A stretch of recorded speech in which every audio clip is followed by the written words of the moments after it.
what I noticed is I got a chance to talk to him this weekend, and we're about to play the video now. And if you don't want to watch, then fast forward till about the 7-minute mark or so, because we're going to play the whole interview because I want to put everything in a context. I'm TstreeT Controversy. This is TstreeT Controversy Live. I cover every single major fight live. So he is 19-0-1 with 17 KOs. His name is Jarrell Big Baby Miller. He is in the heavyweight division. Has this Game of Thrones thing going on right now, and you're having fighters that are being eliminated because of PEDs, you know, or filling out, you know, the paperwork improperly, or high blood pressure, or whatever the case may be. But he is now 2 fights away, and that's including the fight this weekend, away from possibly having a title shot against Anthony Joshua, and or being the IBF mandatory if Anthony Joshua still has that belt. And he could get a shot in 2018 because the IBF, if you don't know, is the most strict of all the organizations. They usually don't fuck around. And if they say you're going to get a title shot, you're going to get a title shot within a year. You know? It may be sooner than that, or they will strip you. So, I'm TstreeT Controversy. This is TstreeT Controversy Live. I cover every single major fight live. After we watch this, or you watch this, I'm going to go probably do some other shit for the next 5 minutes. We're going to come back and talk about this. So if you don't want to see it, or if you've seen it already before, then stop bitching. Don't bitch in the comment box. Just fast forward to like the 7 or 8 minute mark. How long have I been talking? Like a minute? Fast forward to the 7-minute mark, all right? Please subscribe. All the links to my social media are right down below in the description box. I am TstreeT Controversy. This is TstreeT Controversy Live, the owner and creator and editor-in-chief of FightView360.com. There we go. Oh, we got to do it this way. My bad. I'm fucking up. All right. Shh.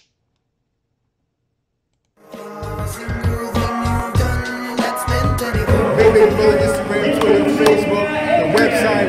Listen, we got a lot of big things coming. So most exciting heavyweight out there, in and out the ring. Most exciting heavyweight in outside the ring. I don't care how many Pop-Tart boxes guys are on. They sleep and low, but they ain't messing with Big Baby. Let you know.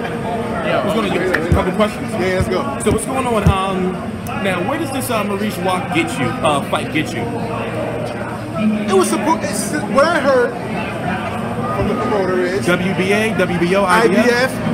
It's gonna move up in all the rankings, and it's supposed to put me in a title eliminator for the IBF.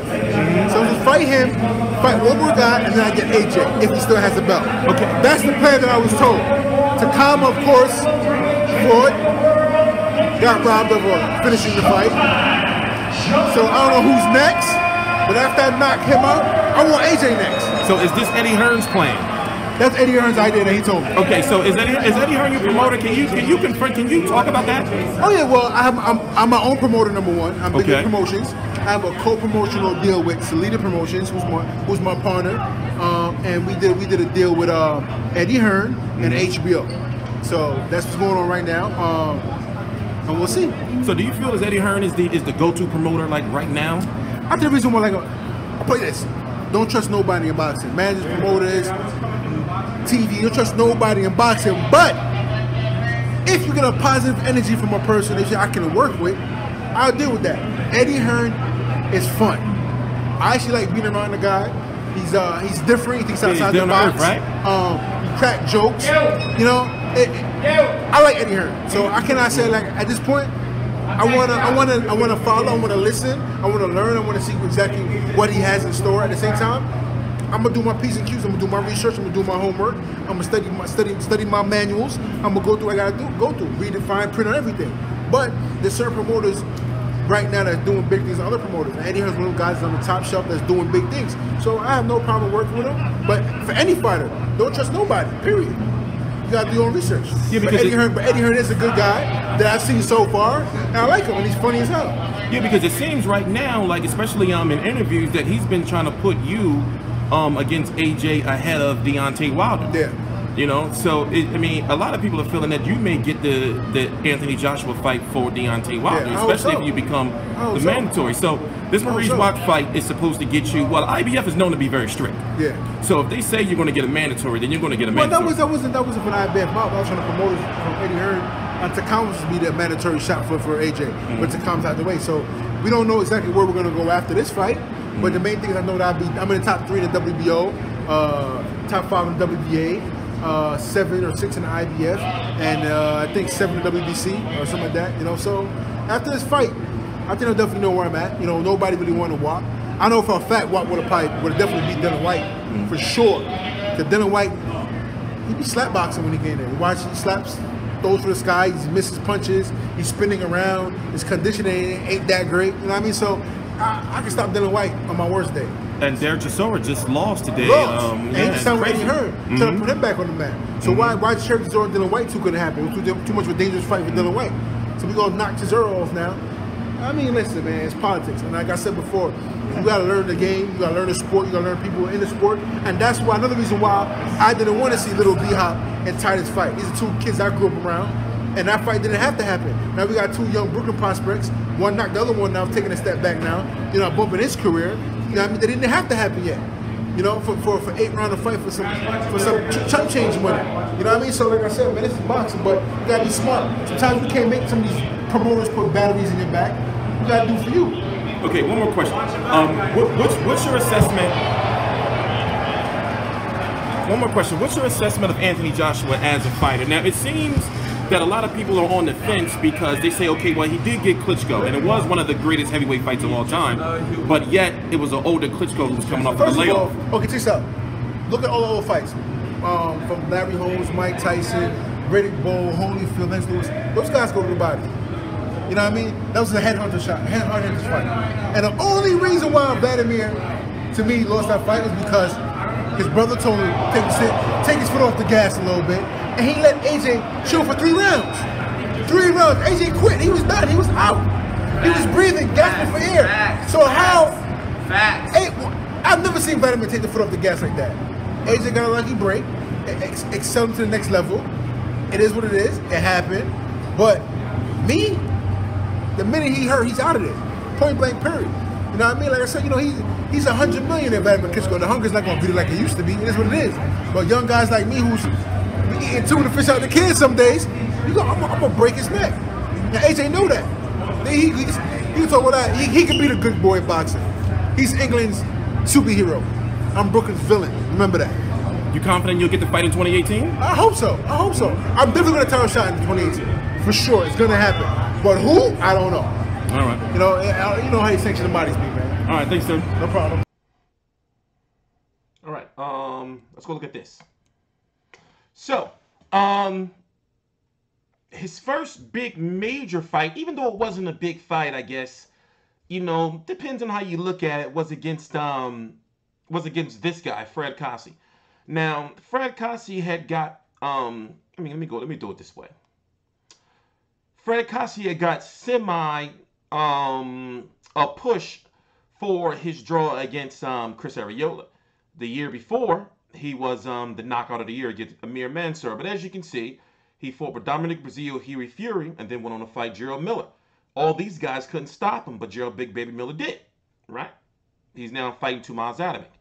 So he's like a glorified journeyman of the heavyweight division. Not glorified, but he's like one of those journeymans that fighters fight to get to that next level. Let's go look at Jarrell Big Baby Miller. He is 19-0 with 11 KOs. He's a former kickboxer. He's 300 pounds. 300 pounds. And if you look at him, now me, I'm 260. I'm 6'2", 260 pounds. He's listed at what, 6'4". I don't know if he's 6'4". Am I 6'4"? I'm 6'3". I know I'm 6'2", closer to 6'3" if I'm like obviously wearing shoes or something. But I'm 260 pounds, and he's a big dude. You know? So people look at him as like he's going to be slow and all kind of stuff like that and gas out. No, he's not, and he's a former kickboxer. You know, dude is all right. But see, once again, I'm not one of those people who, or one of those boxing media or boxing fans or whatever you want to call me. I'm not one of those people that judge people off of lack of good competition. But one thing about him is he's self-aware and he knows he has to have good competition in order to be recognized as being good. So the biggest fight of his career after Fred Cossie was Jared Washington, who had one fight before. It was just one fight before, correct? Fought world champion of the world, Deontay Wilder. And this was the debut of the Deontay Wilder windmill attack. The windmill, he now calls it the Alabama Slammer. So he stopped Jared Washington. Now he's fighting Mariusz Wach, who has had some very big fights in his heavyweight career and a very respected international heavyweight on the scene. So let's look at the fights he's had. Now these guys like Kevin McBride, Jason Gavern, you may have known Gavern fought Wilder before Wilder fought Stavern in the first fight. You know, he fought Vladimir Klitschko. You know, depending on how you look at guys like Travis Walker, Kirsten-Tyne Urge, who Anthony Joshua fought. Another big fight with Alexander Povetkin, who's the only person to ever stop him. And if I'm correct, how did this fight end? And I covered this. He didn't really stop him. Wasn't it like an eye or something? I forgot. You know, and then how he's getting this shot is basically the winner of Jarrell Miller versus Mariusz Wach. According to Jarrell Miller, as you heard, is supposed to likely be going on to be an eliminator for the IBF title, meaning the next fight for whoever wins this is going to go on to fight somebody else to be the mandatory for Anthony Joshua. You know, and this is how he's gotten this point by beating Hearn Taper, you know, who, if I'm correct, failed the drug test too or some shit like that, right? I don't remember. Let me not say. Let me see. Here it is right here, right? I don't remember. I don't remember. You know, so let me not, you know, because the PD shit is a big deal. So if I don't remember, I'm not going to just go saying that shit. So anyway, this dude has a chin for the most part. But if you look at his photos, let me see if I can look him up real quick.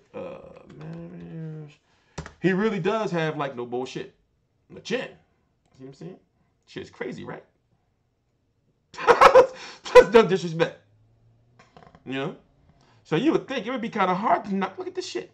You would think it would be kind of difficult to knock him out, right? You know? That's it with Anthony Joshua. Shit is crazy. So, as you heard, if Big Baby Miller wins, and now he's confirmed that he signed with Eddie Hearn of Matchroom Boxing. If he wins, he'll be going on to fight in the IBF Eliminator. And it seems as though Eddie Hearn is positioning himself, you know, to have heavyweights lined up for Anthony Joshua to, for a lot of people feel now, to avoid Deontay Wilder.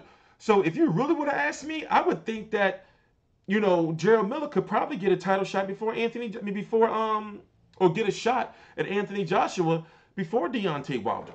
You know, it's crazy, right? But this fight is a very big deal for Big Baby Miller because it's his biggest fight against a seasoned, you know, you can say veteran heavyweight.